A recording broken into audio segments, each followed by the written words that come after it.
L'observateur qui, d'une autre planète, s'aviserait de tourner ses regards vers notre Terre ne manquerait pas d'être frappé par l'agitation qui y règne. C'est que le monde où nous vivons est en proie à une sorte de frénésie qui soumet ses habitants à un rythme de vie de plus en plus trépidant.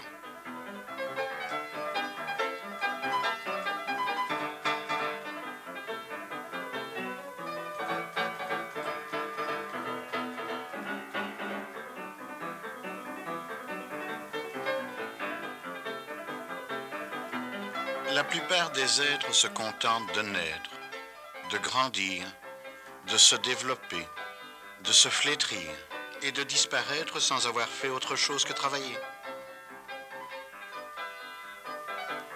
Et se faire du souci, au risque de passer une partie de leur existence dans quelque établissement spécialisé.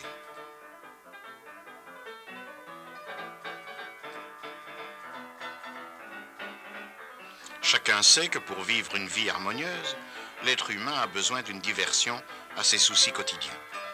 Cette diversion, les uns iront la chercher dans la griserie de la vitesse, d'autres dans l'agitation de la vie politique, d'autres encore dans l'abondance des expériences sentimentales.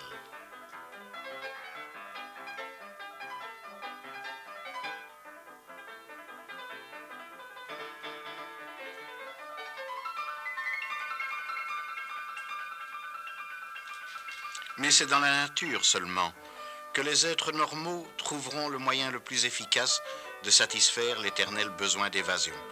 Car la nature est particulièrement riche en situations qui ont le pouvoir de rendre instantanément à ceux qui l'ont perdu le goût de la vie. Si beaucoup d'hommes répondent à l'appel des cimes, de plus en plus nombreux sont ceux qu'attire le mystère des profondeurs terrestres. De ce goût de l'inconnu est née la spéléologie, exutoire moderne des énergies vacantes et sport à la mode. La pratique de la spéléologie est subordonnée à 5 conditions. Primo, disposer d'un matériel approprié à toutes les situations. Secondo, n'avoir qu'un goût modéré pour le confort. Tertio, être sans préjugés sur le chapitre de la coquetterie vestimentaire. Quarto, être doué d'une certaine élasticité naturelle. Et quinto, avoir des gouffres et des grottes à explorer.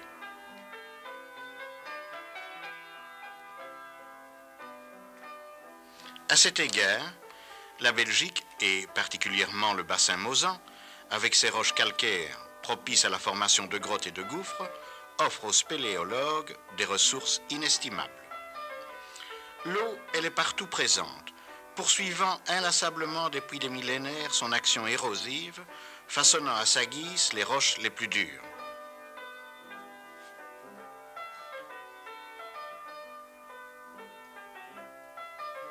L'eau encore, qui a creusé ces cavernes où vivaient jadis les lointains ancêtres, qui ont légué à leurs héritiers spirituels, nos modernes spéléologues, leur sobre grâce vestimentaire.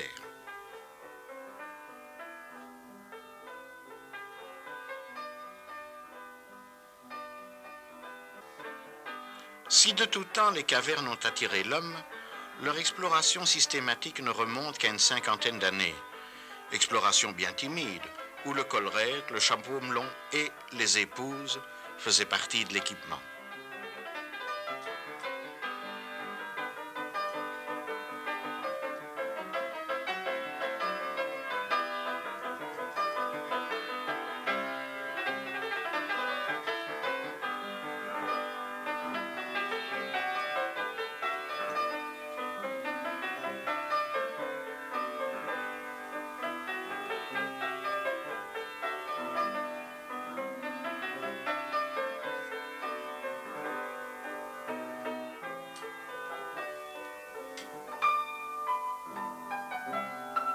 Ces temps aimables sont révolus.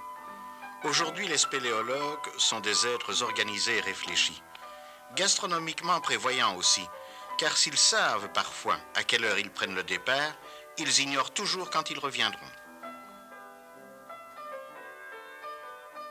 Ils sont aussi en général d'un naturel bienveillant, et c'est avec un stoïcisme aimable qu'ils accueillent la compagnie de l'un ou l'autre néophyte, généralement chasseurs d'images, plus riche d'illusions que d'expériences spéléologiques. Ce n'est parfois qu'après une longue marche et une enquête auprès des compétences locales que nos jeunes gens trouveront le chemin qui les conduira au terme de leurs recherches.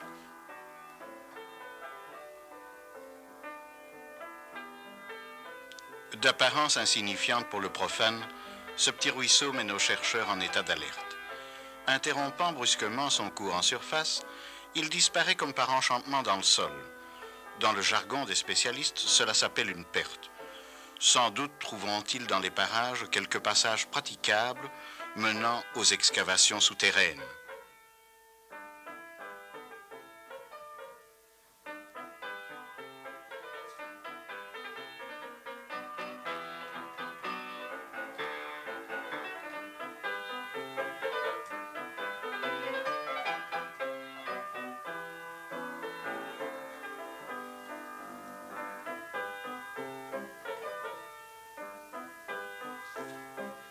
Mais la nature est une femme capricieuse. Pour en venir à bout, il faut parfois recourir aux méthodes violentes.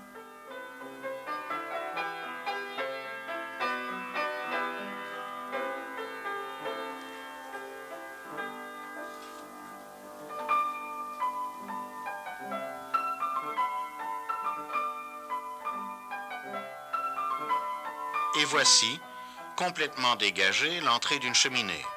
Conduit naturel creusé jadis par les eaux et qui mène, Dieu sait où.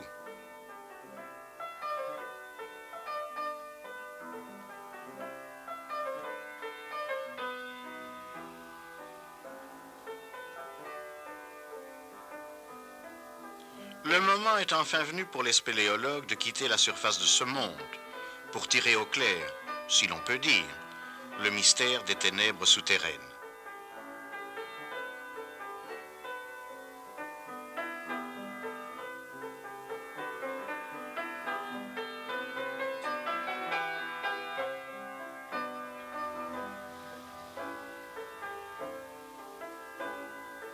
Si pour un spéléologue entraîné, la descente est un exercice relativement facile, pour un néophyte, c'est une entreprise aventureuse dont l'issue dépend de la bonne volonté de ses coéquipiers.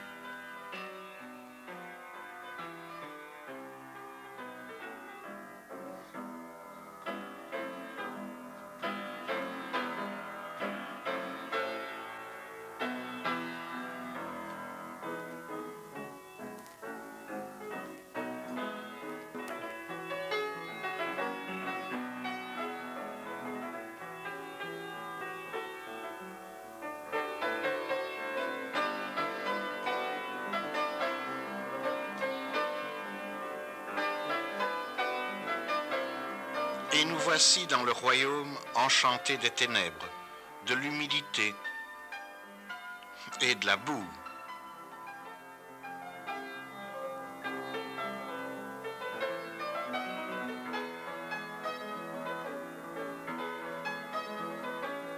Le sens de l'orientation est la qualité primordiale du spéléologue. Se perdre dans le dédale des salles et galeries souterraines poserait de pénibles problèmes.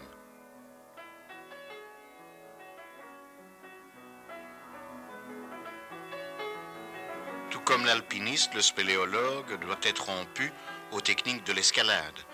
Mais il a sur lui l'avantage de ne pas voir d'où il vient, ni de savoir où il va, privilège appréciable qu'il met à l'abri du vertige.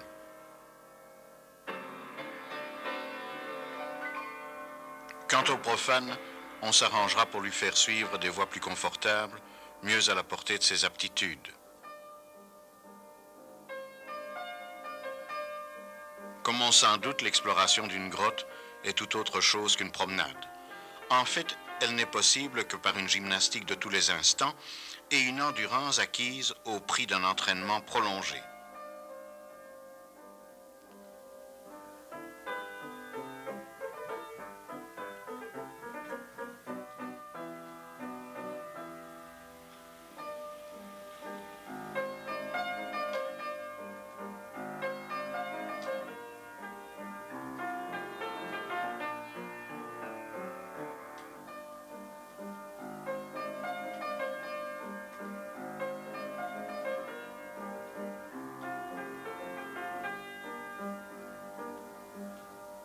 Chez certaines natures, les émotions spéléologiques se manifestent par une soif soudaine.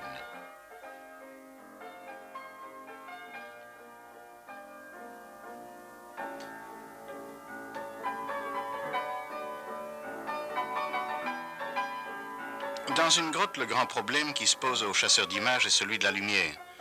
Les difficultés de transport ne permettent que l'emploi d'appareils légers et rudimentaires. Aussi, le cinéaste ne devra-t-il généralement sa réussite qu'à une intervention particulière des dieux.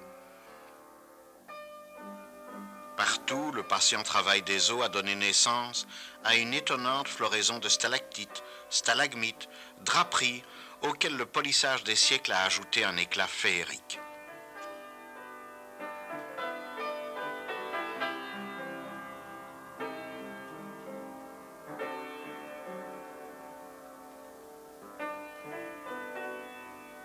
Au fond du gouffre, la rivière, noire et sinistre, se ferait un passage entre les parois rocheuses, creusant les galeries qui feront l'enchantement des spéléologues de l'an 10 000.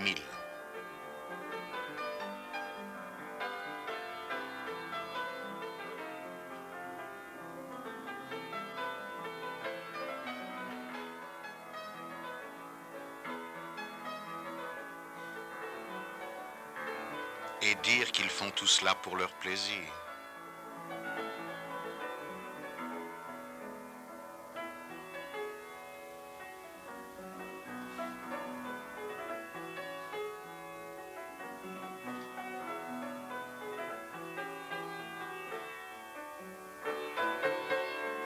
Travaillez, prenez de la peine.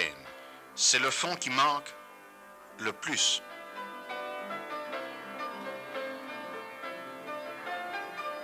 Si l'homme des cavernes n'est plus qu'un souvenir préhistorique, d'autres êtres vivants sont demeurés fidèles à leur habitat primitif, et on imagine quelle doit être leur épouvante de se trouver nez à nez avec les descendants de ceux dont ils se croyaient délivrés pour toujours. Et ainsi pendant des heures, dans les ténèbres et l'humidité, se poursuit la lente progression parmi les pièces d'un décor digne d'une nuit de Walpurgis.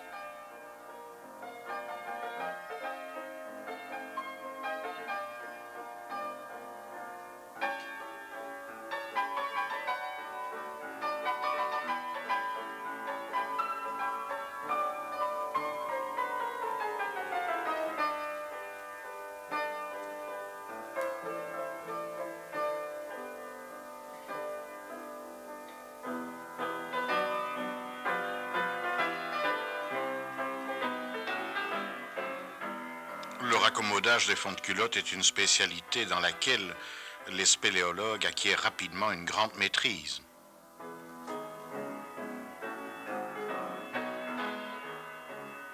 Et voilà comment les vrais adeptes de la spéléologie passent les dimanches et jours fériés. Des esprits chagrins essaieront peut-être d'ergoter sur la salubrité des lieux, mais on ne dira certes pas que ce sport, et on a vu que c'en est un, ne constitue pas une diversion efficace aux soucis de la vie quotidienne. Errer à l'aventure dans un milieu inconnu, patauger dans la boue, frissonner dans le froid et l'humidité, se meurtrir les mains et les genoux aux aspérités, sont pour le spéléologue d'ineffables délices. L'exploration est enfin terminée. Frege et dispose. L'équipe s'accordera par discipline quelques minutes de repos.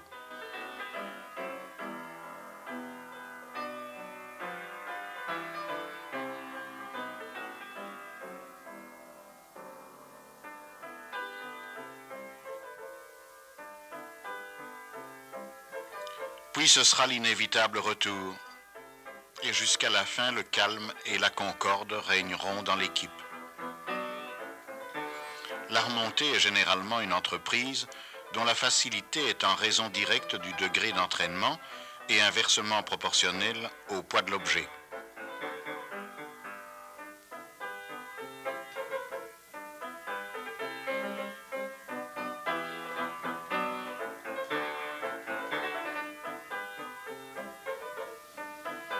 En voici un qui n'a plus qu'un désir, passer sa vie entière dans les grottes.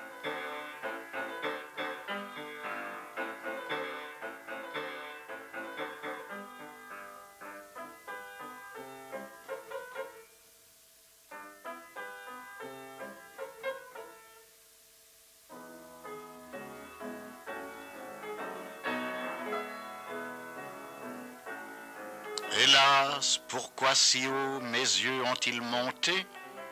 J'étais heureux en bas, dans mon obscurité.